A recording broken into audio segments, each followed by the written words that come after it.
बिहार के दरभंगा में हुई उस हत्या की जिसकी चर्चा हर तरफ हो रही है। अलग खबर है, ध्यान से देखिएगा, क्योंकि बिहार के एक पूर्व मंत्री और खुद को सन ऑफ मल्लाह बताने वाले मुकेश सहनी के पिता की हत्या हो गई है।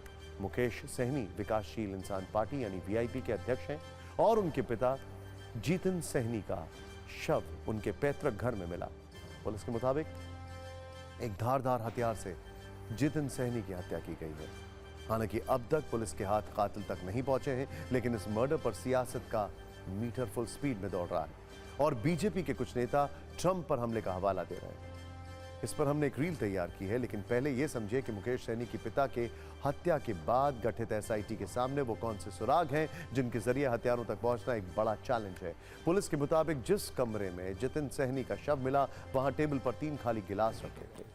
इसके अलावा कमरे में कुछ कागजात भी बिखरे हुए मिले हैं। घर के अंदर से 3 बाइक मिली हैं। अब तक 2 संदिग्धों को हिरासत में लिया गया है। कमरे के अंदर रखी हुई अलमारी भी घर से बाहर मिली है।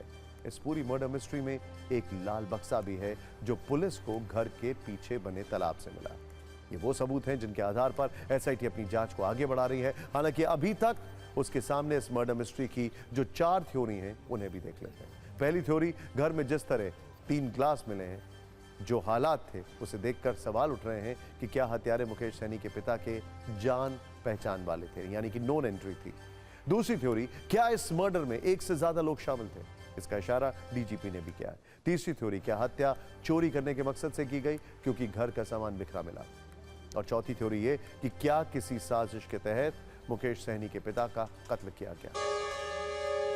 इस बारे में हम आपको आगे भी बताना चाह रहे थे, लेकिन ये हूटर बच चुका है। फिलहाल दीजिए इजाजत, हमारी रील्स को खूब शेयर करिए। नमस्कार।